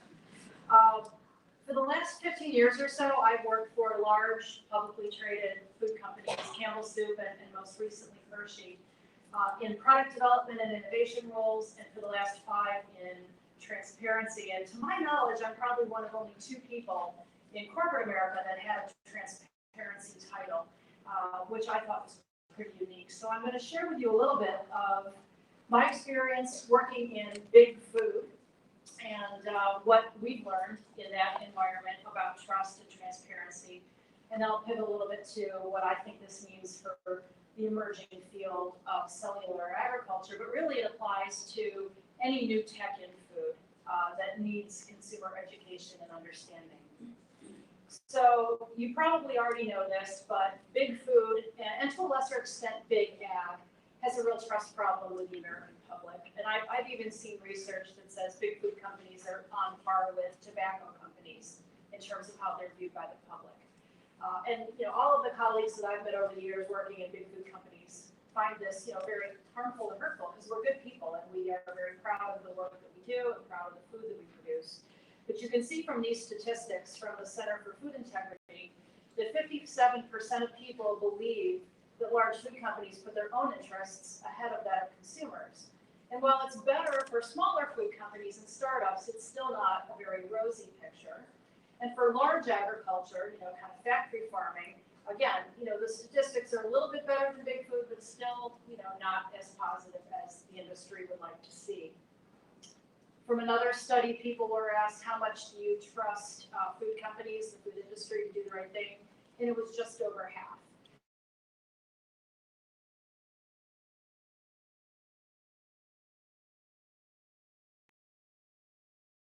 So yes, it was a majority, but we would obviously to lose trust in a food brand. These were some of the top ranked answers. Any food company that's discovered hiding or lying or not being completely open about its production practices, spinning the truth, marketing spin, or kind of just being a little bit misleading in their communications, not displaying adequate concern for consumer health and well-being, and then of course a food safety problem or a recall obviously dings trust quite a bit. I think the good news is all of these are within the control of the food manufacturers. You can influence outcomes in these areas. The other thing that's going on with consumers, and you're all food consumers as well, is they're finding an incredible amount of conflicting information and confusion coming from nutritionists, coming from the USDA and the FDA, coming from the media. If you're a little older, you might remember when butter was bad and oleo was good, and now it's oleo's bad and butter's good. Carbs were bad and fats were bad. Now sugar's bad. No, sugar's better than alternative sweeteners. It just spins and spins. And consumers finally are to the point where they're like, I'm just going to make up my own rules about what's healthy and what's good for me because, it's going to change. Whatever's the du jour fad of the moment is going to change. And they also feel that all this conflicting information makes them doubt their own choices. And nobody likes to feel like that they're stupid when they're in the grocery store trying to make decisions between products. So that's kind of the context and the backdrop that big food companies have to face every day, and food retailers as well. And one of the things that's kind of a tried and true truism in big food and large branded food companies, there are three things that always drive purchase decisions: taste, convenience, price. And that has held constant for decades. Those were the three things that you had to hit if you were going to launch a winning product at Walmart or Target or Kroger or wherever. And now we're seeing some recent research from Deloitte is showing that there are these additional factors now that are driving, in some cases, up to 50% of the purchase decision. And these are emerging factors like health and wellness, safety, food safety, impact on the environment, social impact, and then the whole experience of consuming the product. So these factors, depending on which research you look like, they're not necessarily replacing taste, convenience, and price. Those will always be king for a while. But all these other factors are now kind of coming in and spinning purchases in a different direction. So, you could ask yourself, all right, well, who do consumers trust? And this is research that's done every year from IFIC, the International Food Information Council. And it's free on their website. You can go back and look at 2018, 17, 16, and so forth and see how it changes. But the number one trusted source about what to eat and what to avoid are dietitians and nutritionists, which is a good thing because presumably they know what they're talking about. But you can see food companies are at the absolute bottom. So, any food or nutrition advice that's coming from Kellogg's or General Mills or Pepsi or Coke or Hershey or Campbell Soup is just not trusted at all by people. I found it interesting that if you look down 3 or 4, you see conversation with a fitness professional. And I just think that's hilarious that, there's so many more entities on there that are much more trustworthy and knowledgeable than, your personal coach at the gym. But this is what people do. So you might ask, well, why in the world would the Hershey company get involved in transparency and trust, given the portfolio of products of that company? we had a very visionary CEO. He retired a few years ago. But J.P. Bilbrey, back in 2014, realized that the amount of information people want about food is enormous, and it continues to grow. And most of the packaging on the shelf at a grocery store is pretty small, so there's not a lot of real estate to work with there. And of course, everybody's now got smartphones. So he challenged our innovation team to do some research and some prototyping and come up with a mobile solution to provide product information at the point of sale, between the phone and the package. So I led this initiative, and we started with consumer research, like you do with any good innovation project. We learned, not surprising, the packaging is very hard to read, very confusing, a lot of little 4-point font. And consumers want full disclosure. And a lot of brand websites, if you go to them, you're going to see, lots of wonderful pictures of farms and cows and wheat blowing in the field, and it all looks very rosy and wonderful. But consumers aren't fooled by that. They know that there's challenges in raising affordable, convenient, and tasty food. But they want to know the whole story, the good and the bad. And we asked a lot of questions about, how do you currently get food information today using your phone? Or there's a lot of scanning apps out there that scan the UPC. But we learned a lot about what they liked and didn't like about those tools. And as you can see on the flow here, we did some very rough prototyping. We came up with 3 different conceptual views of what a mobile tool would look like. We ended up with a final prototype, and then we said, all right, well, what do we do with this? We can do it for our own portfolio, but that's not really helpful to the shopper. So we went to our trade association, which is the Grocery Manufacturers Association, and we started engaging other food and beverage companies, even personal care, OTC brands, pet food, and said, how can we as an industry be proactive in showing the American public that we can be transparent, that we want to be trustworthy, we will openly share information about our products, about our companies, our practices. So that started in 2015 and was very successful. It iterated into something called Smart Label. And I'm guessing, anybody in the audience heard of Smart Label? A few? Oh, that's good. There has not been a lot of money put into marketing this because it's still managed under the auspices of a trade association, which has limited funds available. But it's out there. And it's actually building pretty good scale. The last I knew, there were about 60 companies involved, close to 62,000 SKUs. And just for context, an average grocery store has 40 to 45,000 SKUs. So we're kind of approaching scale at this point. And you can see on the slide, almost every major food, beverage, personal care, household care company has been involved in this. But there's some smaller ones too. There's Pasta Chocolate, Naked Bacon, which are smaller startup type companies. And this is just a peek at what the screens are inside of the Smart Label scan. Some of the data that's there is required. If you're a participating company, you sign a license agreement, you agree to provide the required information. A lot of it is voluntary, but they all adhere to GS1 data standards. So there's consistency across companies, a consistent look and feel of the information across companies. And I think what was notable is, think back to 2015, we did not at that point in time have a federal GMO labeling law. And there was a lot of debate and discussion among the people designing Smart Label, whether or not it should include a GMO disclosure statement. And we all said it absolutely has to. If this is a transparency tool, you can't kind of stuff the whole GMO thing under the rug. So we did have a GMO disclosure statement right from the very beginning on all Smart Label pages. And of course, now it's being adapted in its visual identity and its language to fit the new USDA rule that goes into effect in 2022 now. So that's Smart Label. And here are some of my lessons learned from 5 or 6 years now in the transparency trenches. Food companies have a lot that they want to say to people. The marketers, have their marketing messages and their brand equities, and they have things that they want to say. But really what matters more when it comes to trust and transparency is what people want to hear from you.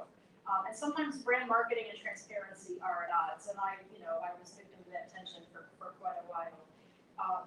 And I think for new technologies like CRISPR, certainly still for GMO, I think for cellular agriculture, there's a lot of facts, a lot of data, a lot of science, a lot of technology that we want to talk to people about. And that's really important because people do need to understand all of that. But I think it's really about capturing hearts and minds via shared values. And I'll talk a little bit more about that in a moment. And of course, all new technologies have a little bit of a fear factor. You know, the unknown is a little fearful until it becomes more familiar. So that's something that, you know, we have to address head on.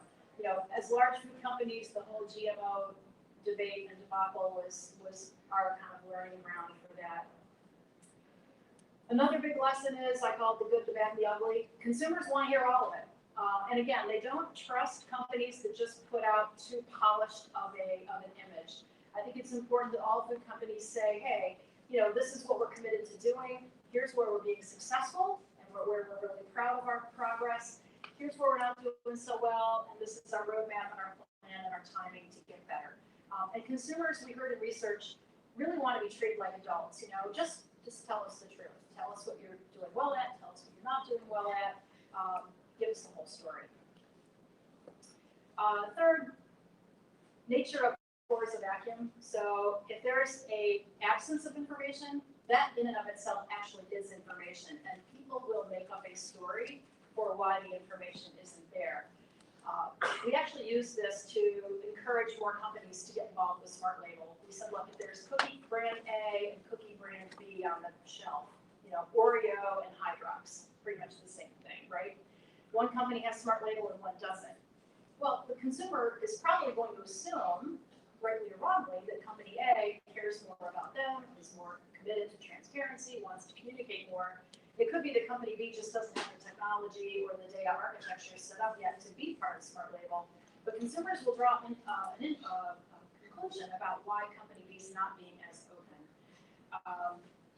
And I think that food companies need to be proactive. So don't wait until something blows up, you know, with the Food Babe or some other blogger or, you know, in a government regulation.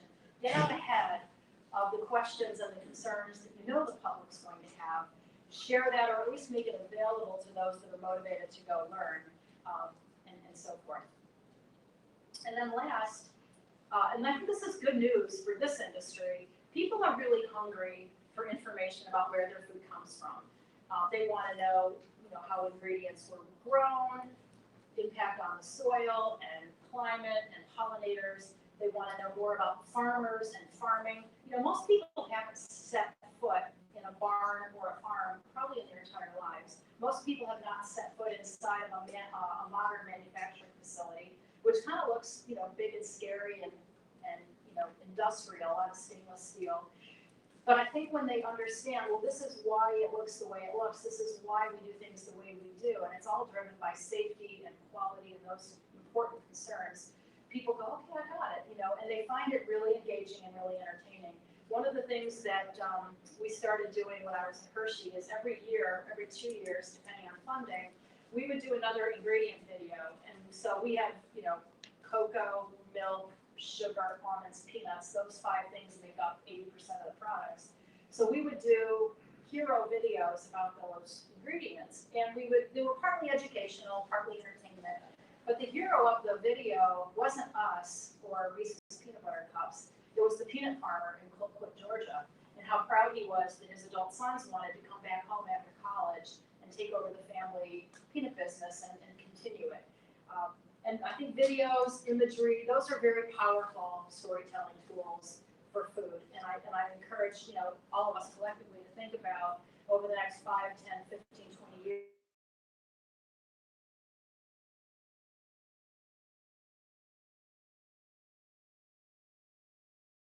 You know, so what this means, this is just my opinion. This is a really cool